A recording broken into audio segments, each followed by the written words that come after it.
When your own father laughs at you in front of everyone, something inside you freezes. Not anger, not shame, just a kind of stillness that remembers. That night I remembered everything.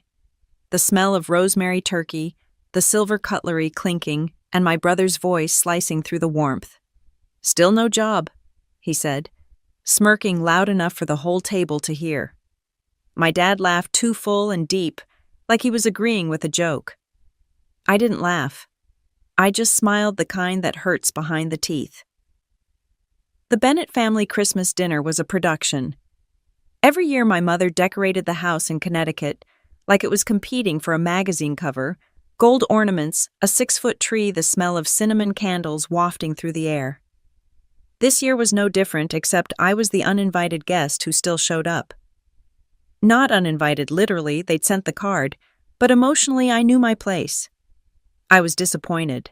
Dad sat at the head of the table wearing his favorite red cashmere sweater. My brother Ethan sat beside him, the golden son. Finance manager, perfect wife, expecting his second child. Mom, ever the peacekeeper, smiled too hard and kept refilling everyone's wine glass before they could run out of small talk. And then there was me, Chloe, 27, between jobs, according to family legend. I tried to blend in, cutting into my turkey like it could distract me from the inevitable question. It always came. It always stung. So Chloe Dad started swirling his wine. Still no job. He said it so casually, like asking about the weather. His tone was playful enough for others to laugh. And they did. Ethan chuckled first. "She's been investing, Dad. Playing with stocks on her phone. You know, the next Warren Buffett." I could hear the word playing echo in my chest. Playing. As if the years I'd spent building algorithms, analyzing markets, and making trades that outperformed major funds were some kind of hobby. Dad leaned back in his chair. "Playing with stocks. Careful, Chloe. That kind of game only ends one way, broke." I looked up, meeting his eyes. "You think so?" He smiled. "I know so. Real success doesn't come from apps and luck. It comes from hard work and stability. Maybe one day you'll understand that." Mom jumped in, her voice too gentle. "Richard, please. It's Christmas." But the damage was done. Laughter rippled around the table. Ethan raised his glass. To stability, he toasted. Everyone laughed again. Everyone but me. The conversation shifted to Ethan's promotion to his new house in Greenwich, to the baby on the way. I stayed silent, smiling when appropriate, nodding when expected. Inside, I was somewhere else entirely. Because while they talked about mortgages and baby showers, I knew something they didn't. I wasn't unemployed. I wasn't broke. I wasn't playing with stocks. I was running a fund they couldn't even imagine, quietly, deliberately, under a different name. Luma Capital. Mine. When I'd started it 4 years earlier, no one believed in me. Not my professors, not my friends, and definitely not my family. Dad told me I was wasting my degree. Ethan laughed when I said I wanted to manage my own money. So I stopped telling them. I built in silence. I learned the market's language, the kind only obsession can teach. And tonight, sitting at that glittering Christmas table, surrounded by people who thought I was failing, I realized something powerful. Being underestimated was my greatest weapon. Ethan poured himself another glass of wine. "You know, Dad, maybe Chloe should just come work with me. Get some real-world experience. You could probably start her off in admin or something," Ethan, Mom, warned softly. But Dad chuckled again. "That's not a bad idea," he said. "You'd finally get a paycheck, honey. And some structure." I set down my fork slowly. "Thanks for the advice, Dad. I'll think about it." He smiled, satisfied, as if he'd fixed me. The clock chimed 9. Snow had started to fall outside, soft and thick. I stared at the window, letting the chatter fade. Their words blurred into background noise, the same old symphony of expectation and condescension. Then my phone buzzed. Once, twice, then again. Dad frowned. "Chloe, no phones at the table. I should take this." "No," he said firmly. "Whatever app you're playing with can wait. Family comes first." I glanced at the screen. The name flashing wasn't a friend. It wasn't a boyfriend. It was James Harrington, CEO of Nova Global Investments. He didn't call unless something big was happening. Something career-changing. "It's important," I said quietly. Dad shook his head. "You'll have all the time in the world to chase fantasies after dinner." My phone buzzed again, then stopped. I slipped it into my bag and tried to breathe. A few minutes later, Ethan turned on the living room TV. CNBC was on mute. A breaking banner scrolled across the screen: Luma Capital record-breaking quarter for the mysterious fund manager Under-30. Ethan snorted. "See, some kid out there actually made something of this stock market nonsense." Dad laughed. "Yeah, maybe Chloe should take notes." I smiled faintly. Maybe I should. I excused myself a few minutes later, claiming I needed air. Outside, the cold hit my lungs like clarity. The snow covered everything, every sharp word, every smirk, every reminder that I wasn't enough. I took out my phone. There was a new message from James Harrington. "James Bloomberg just confirmed. The feature goes live in 2 days. Forbes will follow. Are you ready?" I stared at the screen, my breath fogging the air. Ready? I'd been ready for years. I typed back one line. "Me. Let them see." I looked back through the window one last time at my family, laughing, untouched by the truth that was about to shatter their little world. Inside, Dad raised his glass again. I could read his lips through the glass. "To success." I smiled. "To pay back," I whispered to myself. And for the first time that night, the smile felt real. They say words fade, but that's a lie. Some words are stained. The night after that dinner, I didn't wash off the look in their eyes, the pity mixed with superiority. I didn't need to. I needed to remember it. The laughter from that table wasn't a ghost. It was fuel. I used to think time healed humiliation. It doesn't. You heal it by turning the pain into power, the kind they can never laugh at again. By morning, I was back in Manhattan. My apartment felt small compared to their Connecticut mansion, but the view stretched across the skyline like a private promise. The city hummed below, impatient, relentless, alive. I made coffee, black and silent, and opened my laptop. The screens lit up a dozen charts, blooming like constellations across the dark. Numbers steadied me. Numbers never mocked. Luma Capital's dashboard glowed in shades of blue and green, my colors, my world. I scanned through the trades from Asia's overnight session. Our algorithm had executed 173 micro-trades, while I slept, each one a precise move in a symphony of logic. Profit up 2.3% overnight. Clean, efficient, beautiful. I ran a finger along the edge of my coffee cup. It was easy to forget that this empire managing billions in silent precision wasn't a fantasy or a hobby. The only person who needed to believe in it was me. My phone buzzed. "James Harrington." "Morning, Chloe." He said, his voice steady and polished. "You saw Bloomberg's draft?" I did. "And it's time. They're going public with the story tomorrow. Luma Capital's youngest fund manager, Forbes, Under-30 Billionaire works." I leaned back. "And you're sure the anonymity clause is clean completely? You'll be revealed as founder and primary shareholder. It's time to stop hiding." I exhaled slowly. "Then let's do it. I've waited 4 years, 2 months, 17 days. But who's counting?" He chuckled softly. "I'll have PR finalize the release. Sleep if you can. Tomorrow changes everything." After he hung up, I sat there staring at the skyline. The same man who toasted to my non-existent career was about to wake up to a news headline with my name on it attached to a net worth with 9 zeros. I had built an identity that didn't need a face. That anonymity was my shield. But after tomorrow, there will be no hiding. The thought didn't scare me. It thrilled me. The trading floor at Luma was calm, almost reverent. They didn't know the personal story behind the name they worked for. To them, I was just the unseen strategist, the woman who never missed a market turn. By mid-afternoon, the air outside turned metallic.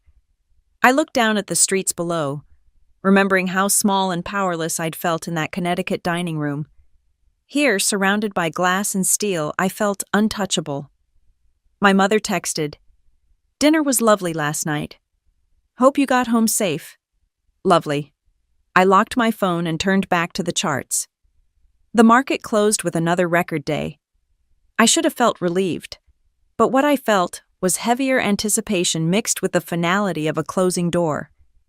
I turned toward my skyline, and whispered into the cold air, "Let them see. Let's begin." They didn't knock before changing my life. It happened at 6:30 in the morning, a buzz, a ping, and the quiet collapse of anonymity. I woke to the glow of my phone lighting up the bedroom ceiling, one notification after another: Bloomberg, Forbes, CNBC, Reuters. My name was everywhere. Forbes exclusive. Chloe Bennett, founder of Luma Capital, youngest female billionaire, Under-30. I sat up slowly, the air thick with disbelief, though I'd known this day was coming. Still, nothing prepares you for the moment the world finally looks up and recognizes you. The city outside hadn't caught on yet. Manhattan was still half asleep, steam curling from subway grates, early traffic groaning awake.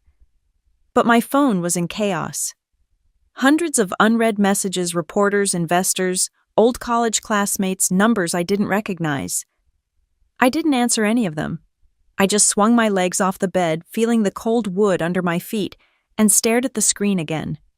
My photo professional, poised detached, was plastered across every major outlet. Underneath, a single line glowed, "From family failure to financial prodigy." I laughed once quietly. The headline wrote itself. By 8, my phone hadn't stopped ringing. James Harrington called 3 times before I finally picked up. "Congratulations," he said, his voice sharper than usual. "You broke the internet." "Good morning to you, too.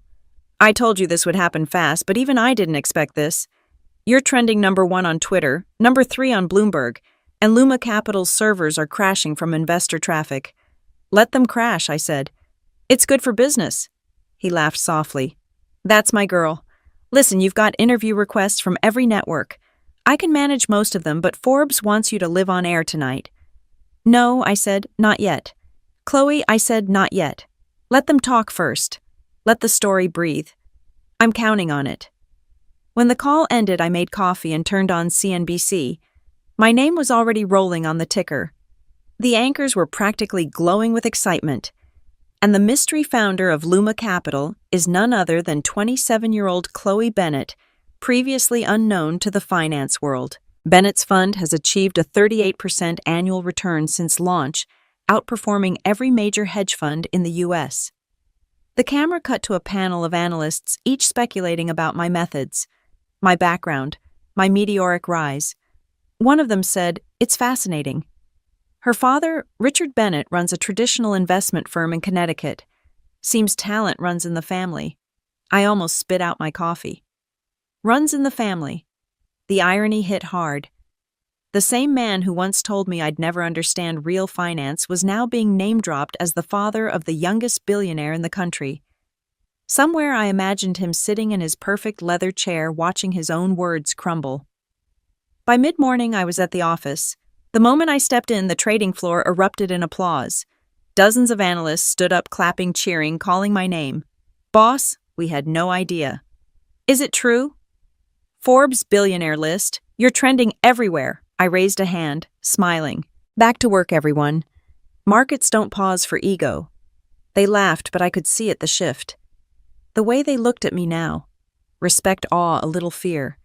The anonymity was gone. And with it, the freedom that came with being invisible. Kayla met me by the glass wall of my office. "You've got 74 interview requests, 3 offers to sell the fund, and 2 speaking invitations from Harvard and Wharton." "Delete the Harvard one," I said. "They didn't want me when I applied." She grinned. "Yes, ma'am." I sat behind my desk, watching the markets scroll across the screen. Everything looked the same. Charts, numbers, prices, yet nothing was. The intercom buzzed.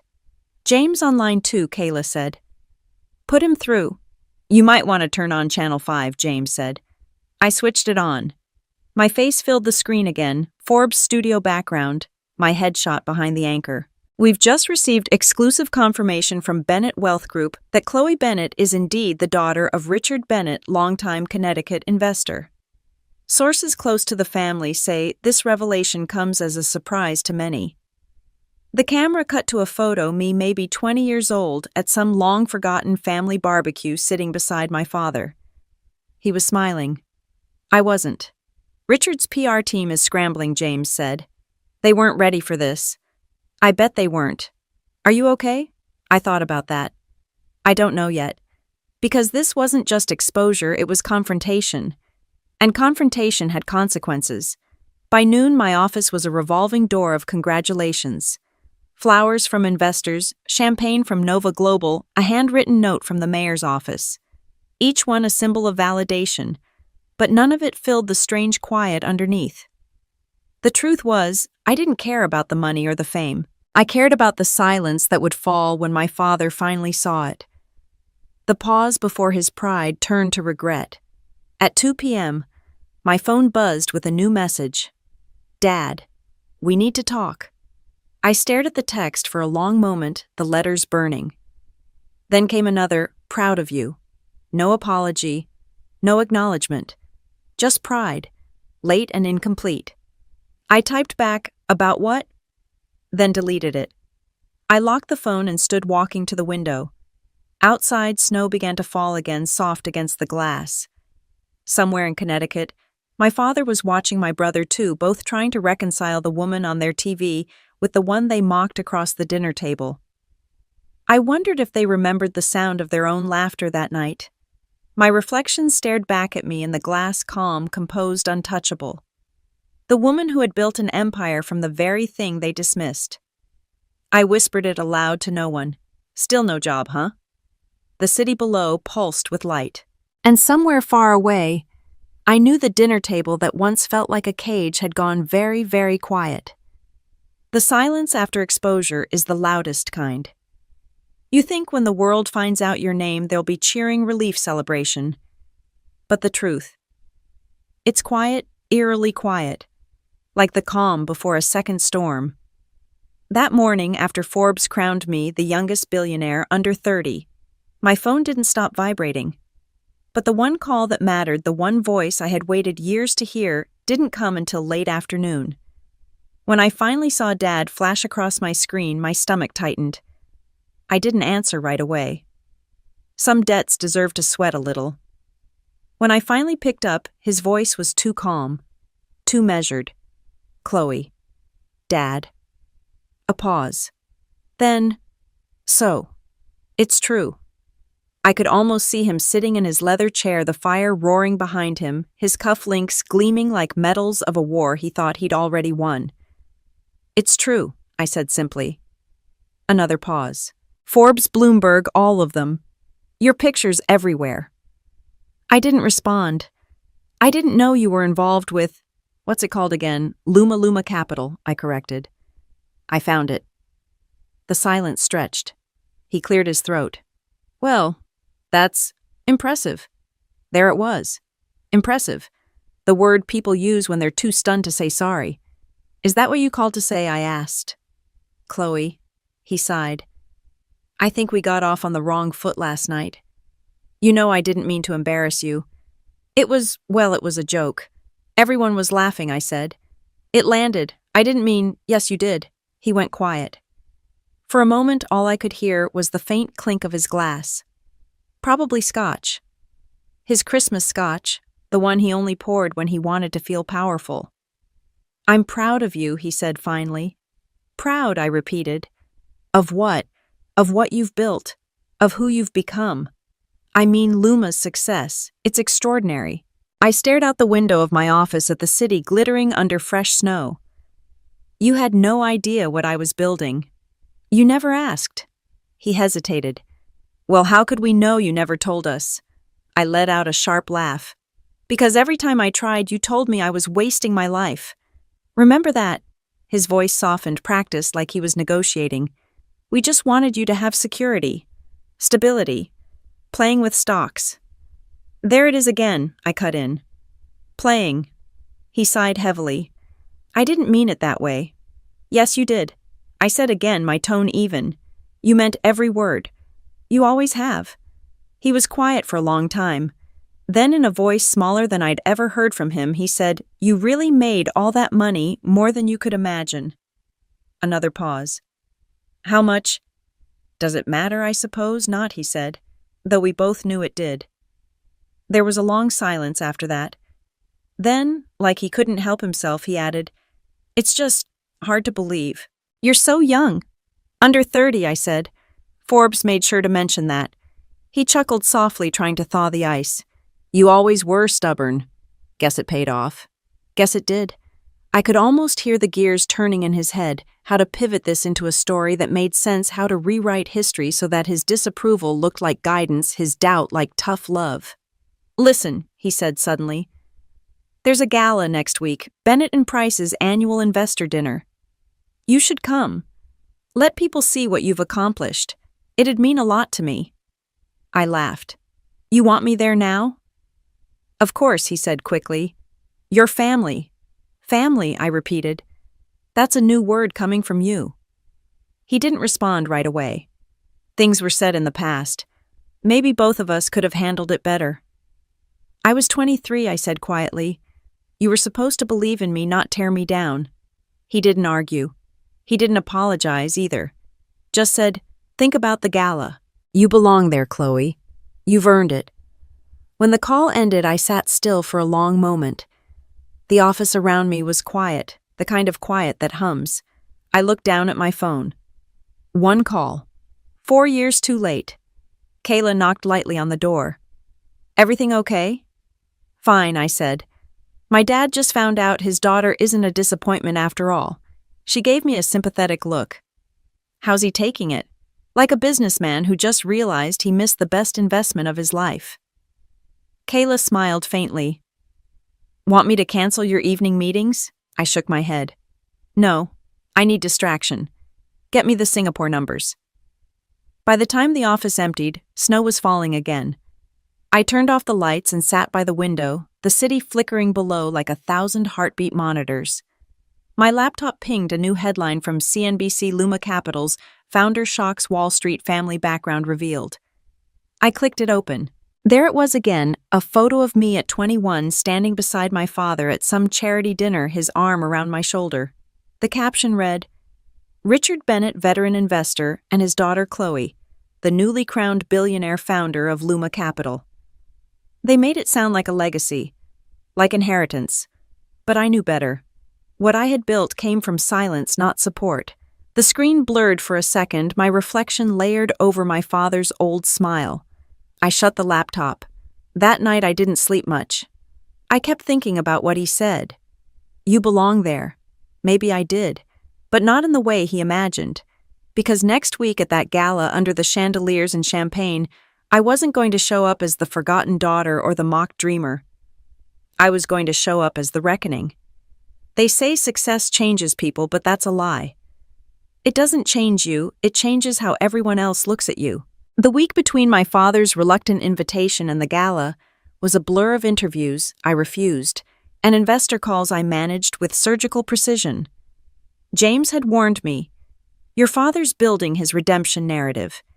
He issued a press release calling you the special guest of honor before you even confirmed. He was reclaiming me as his legacy. Good, I thought. It'll make the ending more satisfying. The night before the event, I sat at my vanity staring at my reflection. The gold dress hanging beside me shimmered, tailored, commanding. I thought of the endless laughter at that Christmas dinner, the humiliation disguised as humor. I wasn't just going to show up to the Waldorf. I was going to shatter the illusion they lived in. The Waldorf ballroom glittered like a cathedral built for vanity. Crystal chandeliers bathed everything in gold, the air thick with perfume, money, and pretense. My father's name. Bennett and Price Annual Gala was printed on banners draped across the marble entrance. I stepped out of the black car, heels clicking against the marble. The cameras outside turned like hunting dogs. Chloe Bennett. Over here. My father had ensured the world was watching the grand reunion he'd orchestrated. Inside, I caught my reflection in the mirrored wall, composed unreadable. The girl they used to laugh at was gone. The woman in her place looked untouchable. My father spotted me before I saw him. His smile stretched wide, practiced. "Chloe," he exclaimed, crossing the floor with a confidence that came from ownership. He kissed my cheek for the cameras, his hand gripping my arm just tightly enough to remind me that he still thought control was possible. "You look beautiful," he said. "And successful. I suppose that's the only kind of beauty that matters to you," I replied softly. He chuckled awkwardly, then launched into introductions, investors, board members, socialites. Each handshake was the same, firm, eager, curious. "So this is the genius everyone's talking about," one man said, his cologne thick as arrogance. "The mysterious daughter who conquered Wall Street. She's full of surprises," my father said proudly. "Always has been." I smiled politely, my gaze steady. "Funny I don't remember you saying that last year when I asked for a loan." The man blinked, unsure how to respond. My father's laugh came too quickly. "Ah, she's got that Bennett wit." The crowd chuckled. The game had begun. Across the room, I saw my mother waving. She looked elegant, nervous. When I reached her, she pulled me into a hug that felt rehearsed. "Oh, sweetheart," she said, her voice trembling. "We're so proud of you. Everyone's talking about you. Everyone always was," I said quietly. "Just not for the same reasons." She blinked, then forced a smile. "Let's not ruin tonight. This is a big moment for your father. For my father. Of course. It always was." I scanned the room. Ethan stood by the bar, laughing with his wife Olivia. When he caught my eye, he raised his glass.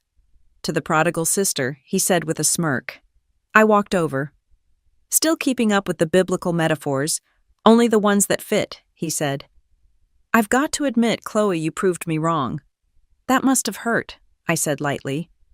He laughed, but his eyes didn't. A little. "But hey, family wins, right? Bennett blood." "Sure," I said. "Funny though, I don't remember family being in my portfolio." Olivia shifted uncomfortably. I turned before Ethan could recover. As the night deepened, speeches began. My father took the stage, his confidence radiating through the microphone. "Ladies and gentlemen," he announced tonight, "we celebrate not only the success of Bennett and Price, but the power of family. Many of you have seen the recent headlines. Our very own Chloe Bennett, my daughter, has achieved extraordinary success with her firm Luma Capital." Applause erupted. Cameras flashed. My father beamed. He wasn't celebrating with me. He was reclaiming me. My success was his redemption story. When the applause died down, he gestured for me to join him. "Come, Chloe. Say a few words." I walked to the stage slowly, each step deliberate. The ballroom hushed. My father handed me the microphone, smiling like he'd just crowned me queen of his empire. "Thank you," I said softly. "It's surreal being here." The crowd leaned in. My father is right about one thing: this is about family. I turned to him. The family that teaches you what you're made of. Sometimes by supporting you, and sometimes by doubting you. A ripple moved through the room. My father's smile stiffened. "I built Luma Capital from nothing," I continued, "with no inheritance, no backing, and no one telling me I could. In fact, I was told the opposite." The air tightened. Cameras clicked. My father's color drained. I remember being told that playing with stocks was a waste of time, that I needed a real job. I remember laughter at Christmas dinners, at birthdays. But I also remember the silence when those same people read my name on Forbes this week. The ballroom was frozen. "I guess success runs in the family," I said, my voice even if the family didn't run with me. I handed the microphone back to my father. His hand trembled slightly. I smiled sweetly, for the cameras leaned in, and whispered, "You wanted your legacy, Dad. Congratulations. Now the world knows who really built it." Then I turned, stepped off the stage, and let the applause chase me out of the light. The damage was done. The whispers began almost instantly. As I walked toward the exit, Ethan caught my arm. "What the hell was that?" "The truth," I said. He stared at me, speechless. I smiled. "Don't worry, big brother. You'll get used to it. Everyone does." Outside snow drifted down through the city lights. I stood under it, breathing in the cold. Behind me, the golden ballroom shimmered with all its illusions, and for the first time in years, I felt free.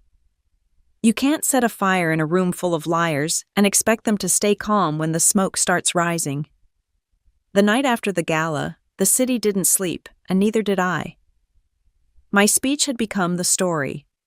Within hours, clips of it spread online like gasoline meeting flame. Chloe Bennet confronts her father live on stage. The headlines wrote themselves. Every outlet had a version. Some called it powerful. Some called it ruthless. But none of them called it wrong. For the first time, people were hearing my truth, and it wasn't my family telling it. By morning, the phone wouldn't stop ringing. James called first. "You've broken the internet again," he said. "You realize that, right?" I sipped my coffee, staring out the window at the pale dawn over Manhattan. "Good," I said. "It's about time. You humiliated your father in front of every major investor he has." "He humiliated me for 27 years, I said flatly. "We're even." James exhaled. "You're trending across every platform. The public loves you, but the financial press is divided. Some say you're a symbol of female empowerment. Others think you're reckless. I'm not here to please them." He hesitated. "Your father called me." I turned. "He what?" He wanted to know if Luma's success was somehow tied to Bennett and Price, that maybe he could smooth things over publicly. I laughed quietly. Of course he did. He sounded desperate, Chloe. He's losing investors fast. The press is digging into his books. You hitting that stage might have lit the fuse that ends his firm. I didn't answer right away. Outside, the snow had turned to rain, streaking the glass like old tears. "Let it end," I said finally. "He built his empire on arrogance. It's about time it collapses under truth." James paused. "Are you sure that's what you want?" "I'm sure," I said. But even as I said it, the words felt heavier than I expected. By noon, the damage was undeniable. News outlets had switched focus from me to him. Bennett and Price faces investor exodus after gala incident. Anonymous sources reported angry calls, board meetings gone silent. My father's empire was bleeding, and for the first time in my life, I was the cause. I should have felt victorious. But what I felt was something stranger, hollow. My assistant, Kayla, appeared at the door. "You have visitors," she said softly. "Your mother and brother." I froze. "Here," she nodded. "They've been waiting in the lobby for an hour." I considered sending them away. Then with a sigh, I said, "Send them in." Mom came in first. Immaculate as always, pearls around her neck, smile trembling like a flag in the wind. Ethan followed, his expression unreadable. Chloe, Mom began, her voice too careful. "We need to talk." "I figured," I said. She clasped her hands. "What you did at the gala, it was shocking. You humiliated your father in front of everyone." I told the truth. "Some truths don't need to be told that way," she said quickly. I met her eyes. "How else should they be told?" Mom quietly. "In the kitchen while you pour more wine and pretend everything's fine." She flinched. Ethan stepped in. "Chloe, listen, Dad's not perfect, okay? But this is bad. The firm's losing everything. He's a wreck." I raised an eyebrow. "And suddenly that's my fault." "Don't twist this," Ethan snapped. "You wanted revenge and you got it, but at what cost? He's still our father. You've changed too. You think you're the only one who's been underestimated?" I stared at him. "Ethan, the difference between you and me is that you were born with approval. I had to buy mine. Forgiveness doesn't come with press releases." "Then what does it come with?" he demanded. I looked at him. Change. Silence fell between us. Mom sank into the chair opposite my desk, looking smaller than I'd ever seen her. "Chloe," she whispered, "your father's been calling you nonstop. He wants to see you. I have nothing to say to him." "Please," she said. "He's not well." The edge in her voice wavered, real fear this time. I hesitated. "What happened? He hasn't slept. He's drinking again. The board is threatening to remove him. He said he won't step down unless he speaks to you first." I swallowed hard. For a moment, the sharp satisfaction I'd felt all week dissolved into something colder guilt, maybe, or just fatigue. Ethan folded his arms. You wanted to be heard, Chloe. Now he's listening. So go talk to him before this destroys him. I didn't answer. Mom reached across the desk, her hand trembling. Please, he's still your father. The word father echoed in my mind, familiar, heavy, poisoned. After they left, I sat there for a long time staring at the skyline. Every success I'd ever dreamed of was finally mine, but it felt like standing on top of a burning building.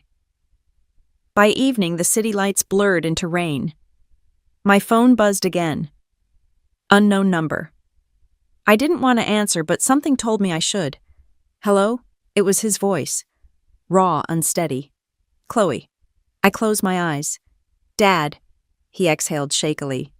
You win. This isn't a game, I said. Isn't it? He rasped. That's what it's always been for you. Strategy. Moves. Checkmate. You got your revenge. Congratulations. Don't do that, I said quietly. Don't make this about pride. What else is left? He whispered. You took everything else. There was a long silence. I heard the sound of ice clinking in a glass, then his voice again, small this time. You were right. I never listened. And now it's too late. Before I could respond, the line went dead. I sat there, phone pressed to my ear, listening to the silence that followed. It wasn't a victory anymore. It was a consequence. And for the first time since this all began, I wasn't sure which one of us had truly lost. The sound of power dying isn't loud. It's quiet like glass cracking beneath velvet. 2 days after the gala, the headlines shifted again. Not about me this time, but about him. Bennett and Price faces internal collapse. Richard Bennett, under investigation for investor mismanagement. Each article stripped another piece of his reputation away, one paragraph at a time. By noon, I knew it was over. The empire he'd spent 3 decades building was gone, eroded not by scandal, not by fraud, but by the one thing he could never control, truth. And I was the one who'd set it free. I didn't feel triumphant when I read it. I felt nothing. That kind of silence only comes when you get everything you thought you wanted. James called mid-morning. You've seen the news, every word I said staring at the muted TV in my office. His board just forced him to resign.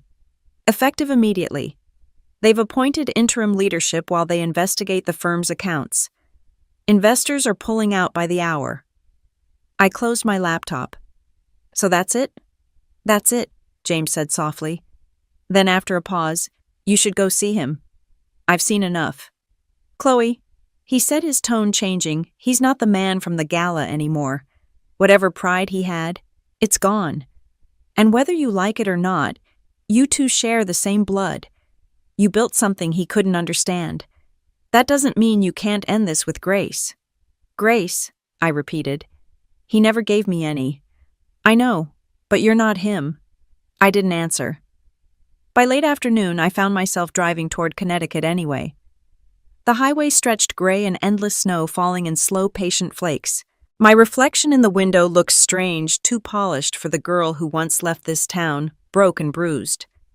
When I reached my parents' house, the lights were dim. The wreath on the door had started to brown. I knocked once, then again. My mother opened it, eyes red, face pale. Chloe. She breathed like she wasn't sure I was real.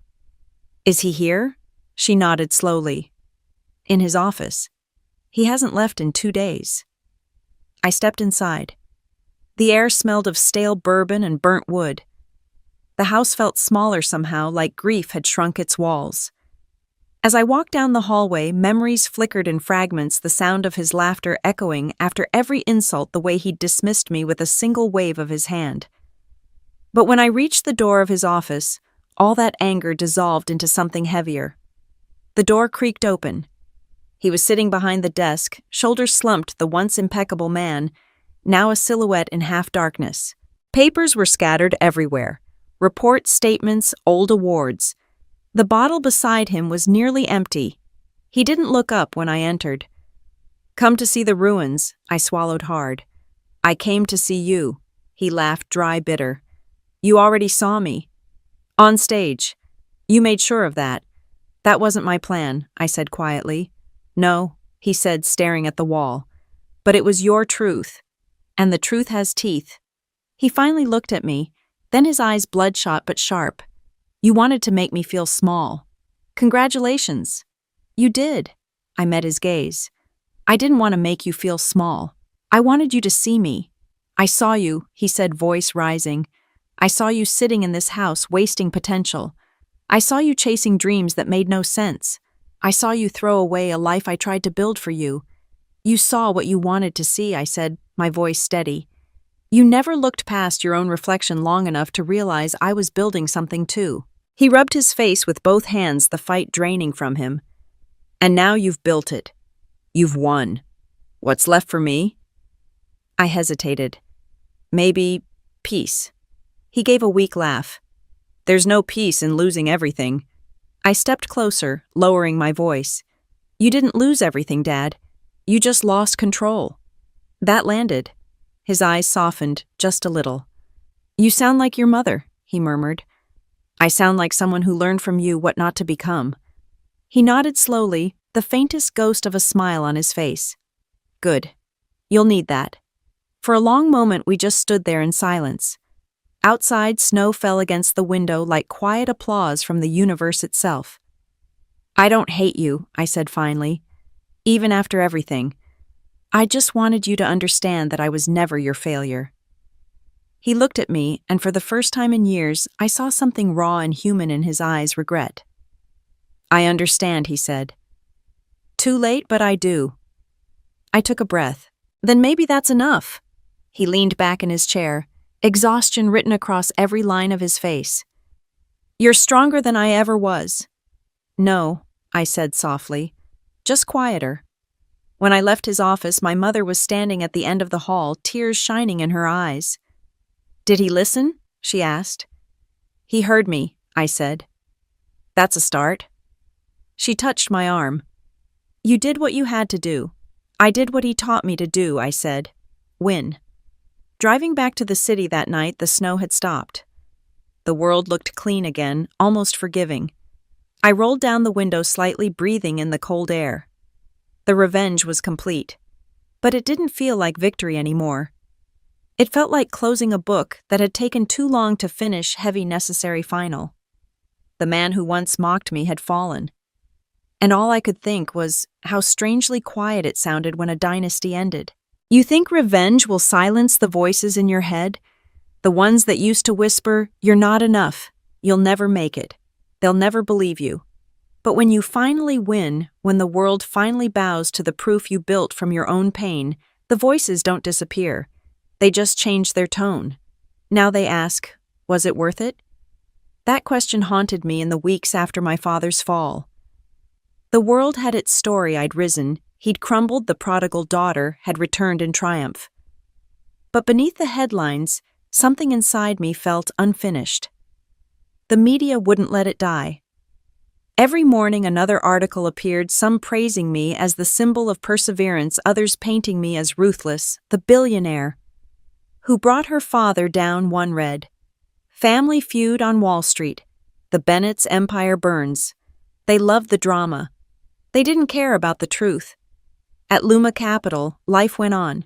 My team worked with the precision of a well-oiled machine, profits climbing higher than ever.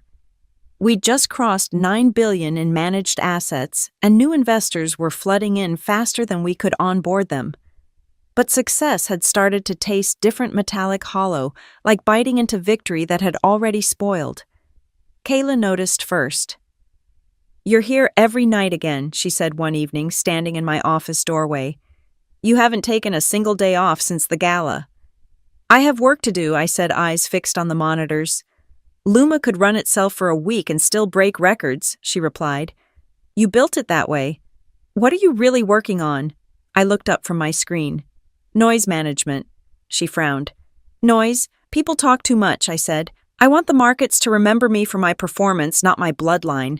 Kayla hesitated, then said quietly, You can't control every story. I can control the numbers, I said. And numbers never lie, she sighed. Neither do headlines.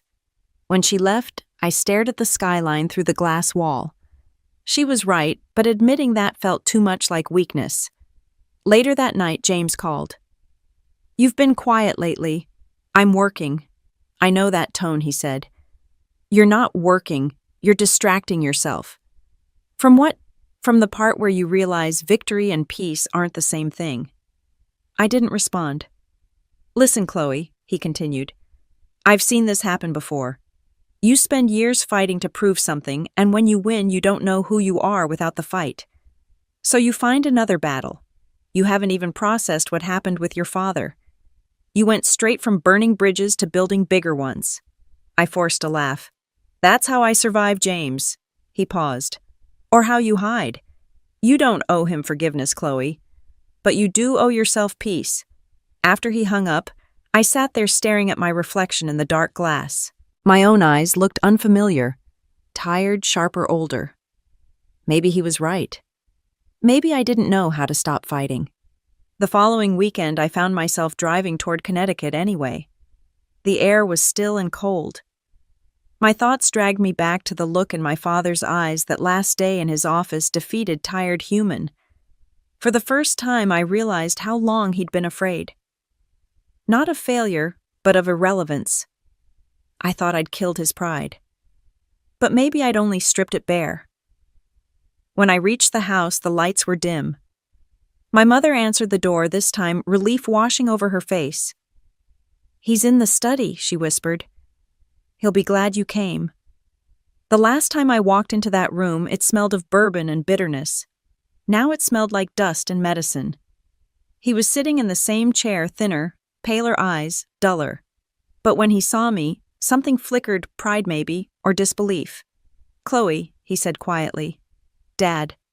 He gestured to the chair across from him. "You didn't have to come." "I wanted to." "That's new," he said with a faint smile. I sat down. "How are you?" He shrugged weakly. "Alive, mostly. They took everything. The firm, the house. Even my name doesn't mean much anymore." I met his gaze. "You still have it, though. Your name. That's more than some people get." He chuckled softly. "You always were the philosopher." Then, after a pause, "You were right, you know, about everything. I didn't listen. I didn't believe in you." I swallowed hard. "That's over now." He shook his head. "No, it's never over. The way I treated you, it's the one thing I can't undo." I looked down at my hands. "I didn't come here for an apology." "Then why did you come?" I hesitated. "Because you taught me to win. And I wanted to tell you, I finally learned what that really means." He tilted his head. "And what's that?" "That winning doesn't mean someone else has to lose." He stared at me for a long time, then nodded slowly. "You're a better person than I ever was." "I'm just older than I used to be," I said. We sat in silence after that 2 generations of pride, finally too tired to fight. When I stood to leave, he reached for my hand. His grip was weak, but his voice was steady. "I never said it before, but I'm proud of you, Chloe. Not for the money, for surviving me." I felt something in my chest loosen like a knot finally giving way. "Goodbye, Dad," I whispered. "Not goodbye," he said softly. "Just peace." And for once I didn't correct him. You can inherit more than money from your parents. You can inherit silence, pride, and the ache to prove them wrong. You can inherit the instinct to destroy before you are destroyed. For years I thought my father's legacy was wealth, but now I understood it was the hunger that built it, the same hunger that burned him alive. The night I left his house for the last time, I realized I'd spent my whole life trying not to become him, and somehow I already had. The city was waiting for me when I returned, sharp lights, colder air, and a dozen meetings stacked on my calendar before sunrise. Luma Capital had become an empire, and empires demand sacrifices. "Congratulations," James said as I stepped into my office. "We just crossed $10 billion in assets under management." I dropped my coat over the chair. "And how many hours of sleep have you had?" "2, he said, grinning faintly. "You same." He studied me for a moment. "You're running faster than ever. I thought things would slow down after..." Everything. They never do, I said. James leaned against the desk. What are you really chasing now, Chloe? You already proved yourself to him, to everyone. I'm not chasing, I said, eyes fixed on the skyline. I'm building. He frowned. Building what I turned toward him. A future where I don't need to explain myself to anyone again. He exhaled, recognizing that tone, the one he'd heard the night I founded Luma. The one that didn't invite debate. All right, he said softly. Then let's build. That week blurred into one long stretch of sleepless nights and glowing screens. Interviews, investor calls, portfolio reviews. I was expanding Luma's global reach, new offices in London and Singapore, a partnership with a major energy fund, and a sustainability initiative that would turn headlines in our favor. But every time someone called me visionary or revolutionary, I thought of my father's trembling hand, his quiet confession, I'm proud of you. Not for the money. For surviving me. Surviving him wasn't victory. It was an inheritance. One evening, I found myself staring at the wall where I'd hung my first framed article, Broke to Billionaire, the Woman Who Beat Wall Street. The smile in the photo didn't look like me anymore. I'd built everything from scratch, every client, every trade, every sleepless night, but somewhere along the way, I'd learned his rhythm, relentless, lonely, consuming. I poured a drink and called Ethan. He picked up on the third ring. Chloe, I'm not calling for bad news, I said. That's a first. Funny, I said. How's Dad? He's stable. Mom's been taking care of him. He's quieter now. Read a lot? Watch interviews of you on TV. That twisted something inside me. Still judging. No, Ethan said. Just watching. Like he's trying to figure out how he raised someone like you. I didn't know what to say to that. Chloe, Ethan added, I think you should come for Thanksgiving this year. It's been a long time. I laughed quietly. You really think they want me carving turkey at that table again? I think they want peace, he said. And you might too. I stared out the window, the city below shimmering like circuitry. We'll see. When Thanksgiving came, I went. The house felt smaller than I remembered.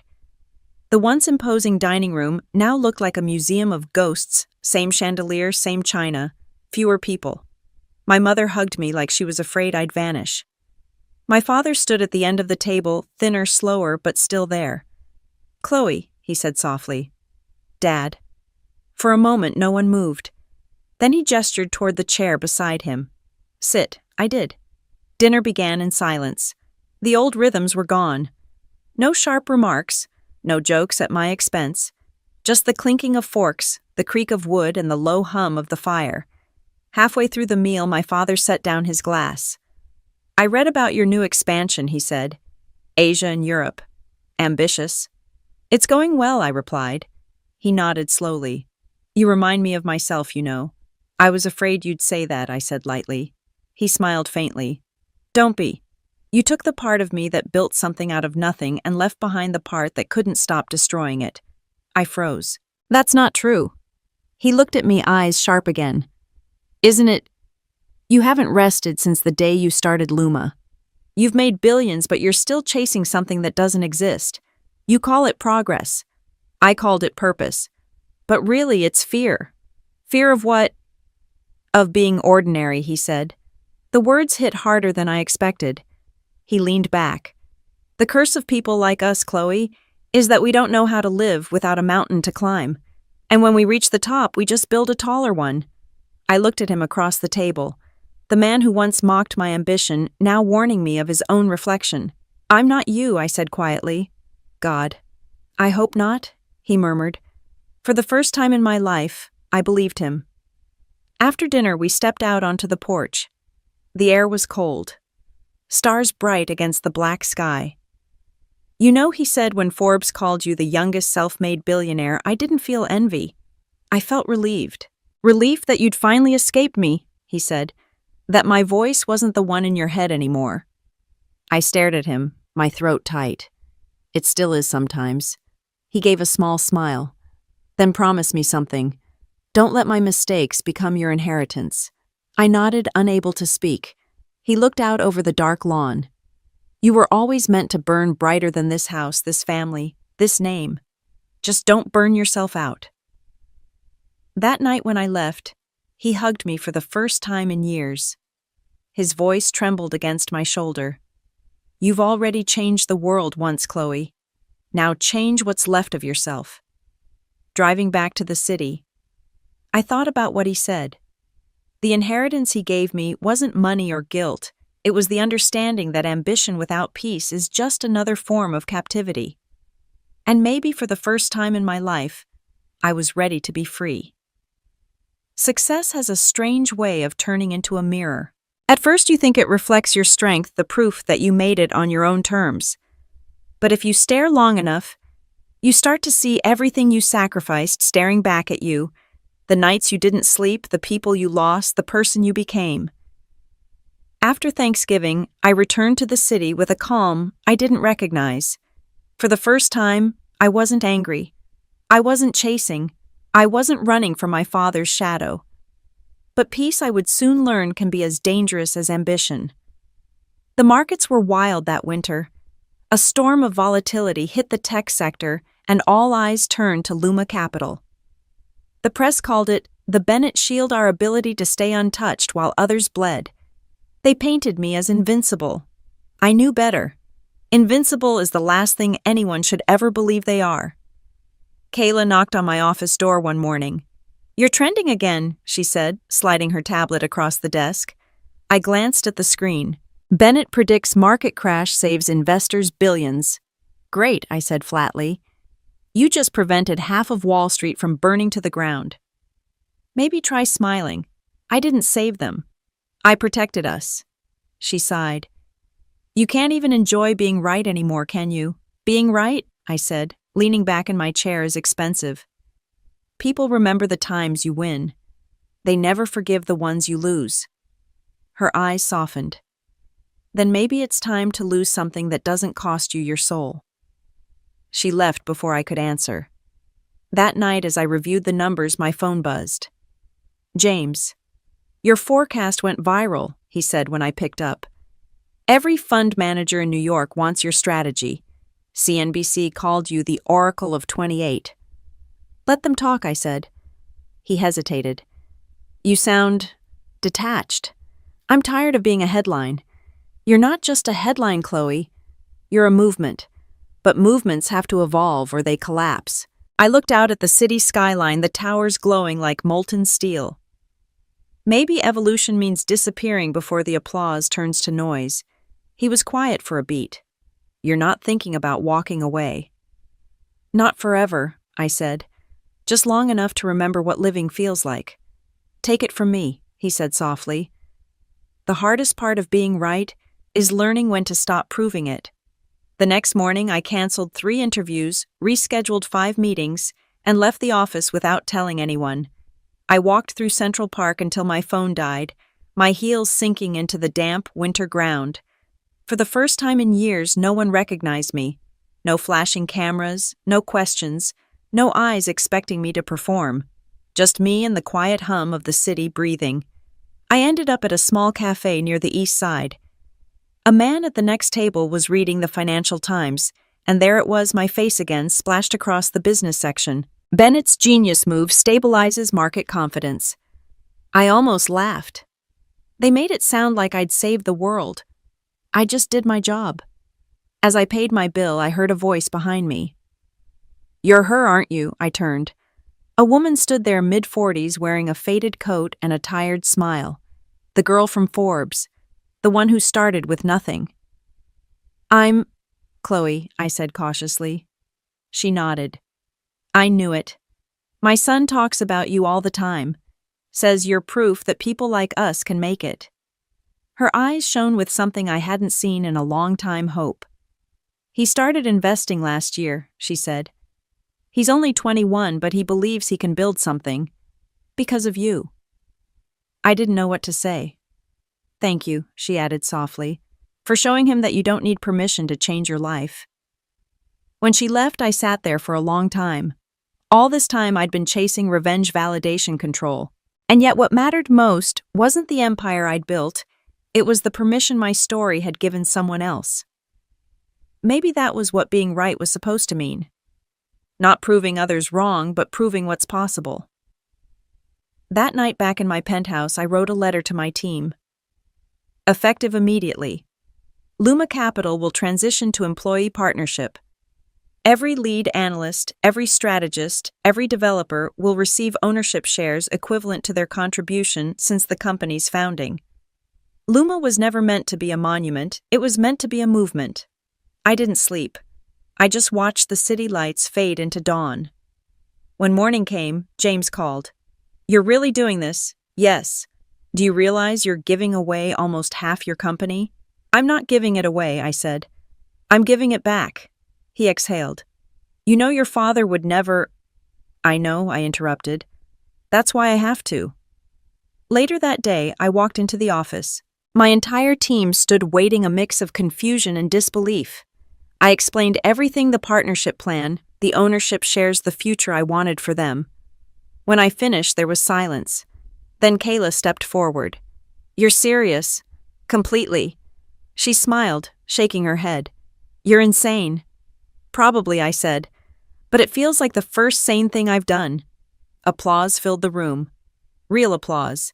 Not the polite kind people give to power, but the kind that comes from being seen. As they cheered, I thought about something my father once told me. Power means never owing anyone anything. He was wrong. The only power that lasts is the kind you're willing to share. That evening, standing by the window of my office, watching the sun bleed gold across the skyline, I felt something I hadn't felt in years. Peace, not from winning, not from proving, but from letting go. And for the first time, being right didn't feel like a burden. It felt like freedom. The strangest part about transformation is that it rarely announces itself. It doesn't crash through the door or arrive with applause. It creeps in quietly, like the moment before dawn when you realize the darkness is thinning. A few months after giving my team ownership of Luma, the noise that had once defined my life began to fade. No breaking news, no viral headlines, no tense board meetings filled with sharp whispers. For the first time, the world wasn't watching me, and I didn't miss it. What surprised me most was how natural peace could feel once I stopped resisting it. I started walking to work again, no driver, no security detail, just me, the winter wind, and a city that finally seemed to breathe at the same rhythm I did. Every corner of Manhattan held memories of who I used to be, the girl who carried bitterness like armor. But now I passed those ghosts without flinching. One morning, as I stopped at my usual coffee shop, I saw a familiar name on the news ticker mounted above the counter: "Richard Bennett retires from public life." My father. The anchor's voice was calm, almost reverent. After decades in finance, former CEO Richard Bennett has formally stepped away from all corporate holdings.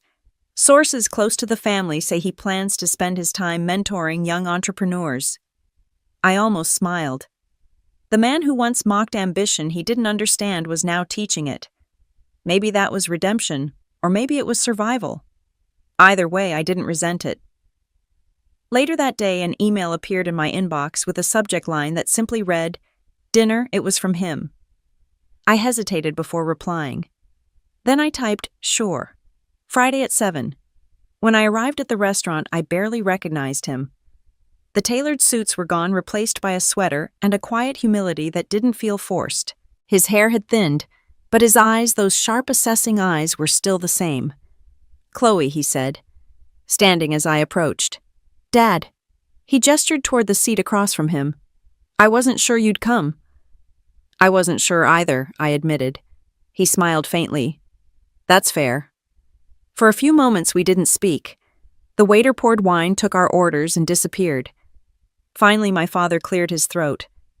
"I wanted to see you face to face. Not about the past, just to thank you."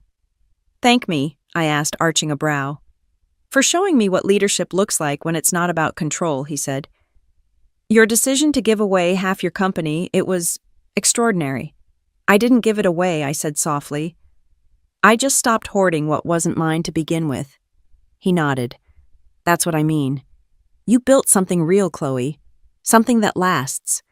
You did what I never could." His voice trembled slightly on that last sentence. And for a moment, I saw not the titan who once loomed over me, but a man trying to make peace with his own reflection. "People can change," I said. They can, he agreed. Though it takes most of us too long. We talked for hours about Luma, about my team, about the world he no longer understood but wanted to. He listened more than he spoke, which was new. At one point, he said quietly, "I read an article that called you the conscience of modern finance. Do you believe that?" I laughed softly. Conscience, I don't know. Maybe just someone who got tired of pretending money was the only measure of worth. He looked thoughtful. Maybe that's why you succeeded. You played a game most people never stop to question. After dinner, as we stepped outside, he turned to me. "You know, I used to believe winning meant outlasting everyone else. But you redefined it. How so?" "You turned victory into inclusion," he said. "That's harder than conquest." We stood there for a moment under the restaurant's warm light, the city humming around us. He looked older, smaller but lighter somehow. "Dad," I said softly, "do you regret it, the way things went between us?" He took a deep breath. "Every day.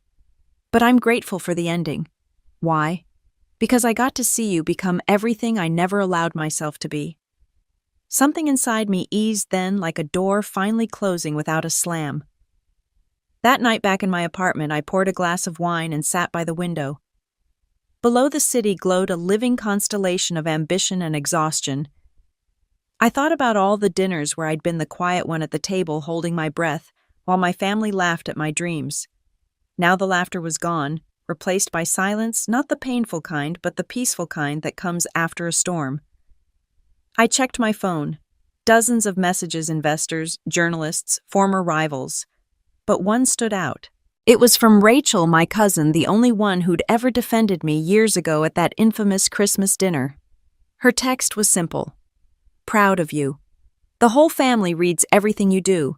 You made them think. That's more powerful than revenge." I smiled.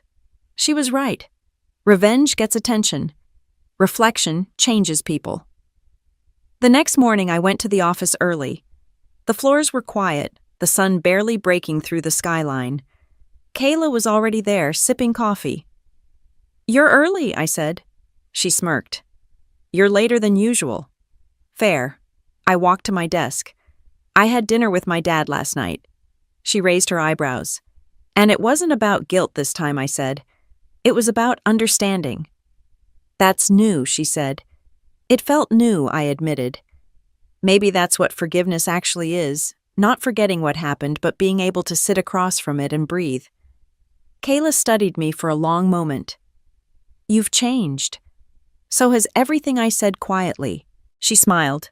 "Good, because the world's watching again." "Let them," I said, glancing toward the sunrise. This time I'm not performing. When I turned back to my desk, the light caught my reflection in the glass, a face no longer haunted by proving or pleasing, just living. The tables had turned, not with thunder, but with grace. And somehow that silence was the loudest victory of all. Revenge was supposed to be the ending. That's what I believed when this story began, that once I proved them wrong, the ache would fade, the world would make sense, and I could finally rest. But revenge isn't an ending. It's a door you walk through only to find another version of yourself waiting on the other side, asking, "Now what?" Months after reconciling with my father, after the noise had finally died down, I realized that what came next wasn't about wealth or victory. It was about what I would do with the power I'd once fought so hard to claim. Luma Capital was thriving, stronger, freer, more human than I'd ever imagined. The new partnership model had changed everything. My employees no longer worked for me. They built with me. Profits rose, yes, but so did something far more valuable: trust. I'd created the kind of company I'd once dreamed of working for: transparent, ambitious, and fair. On a gray morning in March, I stood in front of a crowd at Columbia University preparing to deliver the keynote address for their entrepreneurship summit. Rows of young faces looked up at me, bright, hungry, full of that same fire I used to carry like a shield. I began.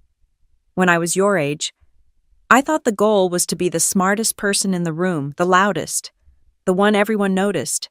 But what I've learned is that real power doesn't come from being noticed, it comes from being useful.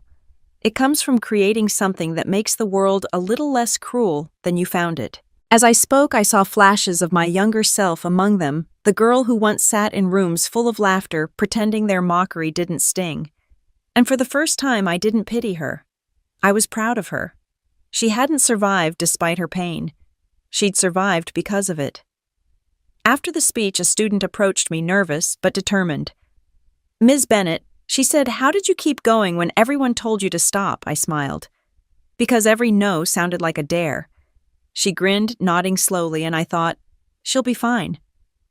That night, as I returned to my penthouse overlooking the Hudson, I found a letter waiting on my desk. Handwritten. No one wrote letters anymore. The handwriting was careful, deliberate. My father's. "Chloe," it began. "By the time you read this, I'll be gone. Nothing dramatic, just the quiet kind of leaving that comes when the body knows it's time. I didn't want to make it a spectacle. You've had enough of those. I wanted to tell you one last thing. I'm proud of you, not because you built an empire, but because you built yourself. You were the best thing I ever made, even if I didn't know it until the end." I stopped reading. My throat burned. The city outside my window blurred into streaks of gold and gray. The rest of the letter was simple. He'd left me his journals, notes, reflections, things he never said aloud. He wrote that he'd finally understood that love and pride weren't the same thing, that he'd spent too much of his life confusing control for care. I read those words again and again until dawn. Then I poured myself a cup of coffee, walked out onto the balcony, and watched the sun rise over the river. For the first time in years, I didn't feel anger or guilt or the need to prove anything. I just felt whole. A week later at the memorial, people whispered the way they always do at funerals, half sorrow, half gossip. They spoke of his brilliance, his downfall, his redemption. I didn't speak much. I didn't need to. I just stood there watching the man who once towered over my life finally rest beneath the earth. After the service, Ethan found me by the gate. "He wanted you to have this," he said, handing me a small wooden box. Inside was a single gold pen, the same one my father had used to sign every deal of his career. "He said you'd know what to do with it," Ethan added. I turned the pen in my hand, its surface warm from his palm. "Yeah," I said quietly. "I do." 2 months later, the Luma Foundation was born. Its mission: financial literacy and access for women from underserved communities, the ones who'd been told, like I once was, that money wasn't for them, that the world of finance was a man's game. The first scholarship was in his name. When the press asked why, I told them the truth. Because he taught me the hardest lesson I ever learned: sometimes the people who break you are the same ones who make you strong enough to rebuild. The foundation grew faster than I'd imagined. Within a year, we'd reached thousands of women, teaching, mentoring, opening doors. Every time one of them launched a business, landed a job, or made her first investment, I felt that same quiet satisfaction ripple through me. The kind that didn't need applause. One evening after a long day at the foundation, I walked along the river, the city lights flickering like a heartbeat.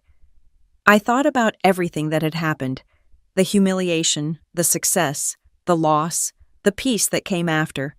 And I realized something I'd never understood before. Revenge had never been my story's end. It had been the spark that forced me to find a better beginning. I wasn't the daughter my father wanted. I was the woman I needed to become. When I got home, I placed his pen beside my computer next to the first article Forbes ever wrote about me. The caption read, "The girl with no job who became a billionaire." I smiled. "Not a billionaire," I whispered to the empty room. "Just free." Outside, the city pulsed with a familiar rhythm, fast, relentless, alive. For the first time, I didn't feel like I was running against it. I was moving with it. And as I turned off the lights, I knew this wasn't the end of my story. It was just the moment I stopped needing revenge to feel alive. If you've ever been underestimated, remember this. Sometimes the best revenge isn't proving them wrong. It's living so fully, so fearlessly that they stop being part of the story at all. Like, comment, and share your thoughts below. Because somewhere, someone out there still needs to hear, that the tables can turn quietly and the light after revenge can be brighter than you ever imagined.